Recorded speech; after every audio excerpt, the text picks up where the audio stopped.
Okay mga kalambat, panoorin natin yung finale.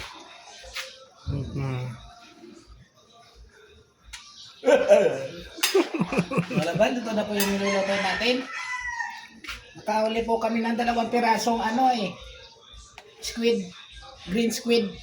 Hinalo namin yung green squid, saka mga seaweeds, tulips, rose, apple. Halo-halo na po ito. Kung matitikman nyo lang sa personal Napaka-luto ito, mo na yan. napakasarap nito. Kaibigan, tingnan nyo. Grabe yung mga ulo niyan. Naglaki yan talaga. Pag nainit talaga, lumalaki yung ulo eh. Minute, laki ulo talaga. Naghalo pa kami ng mata ng Pokemon. Angas.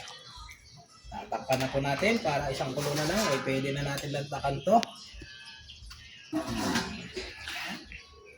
Angas. Lambat na lambat.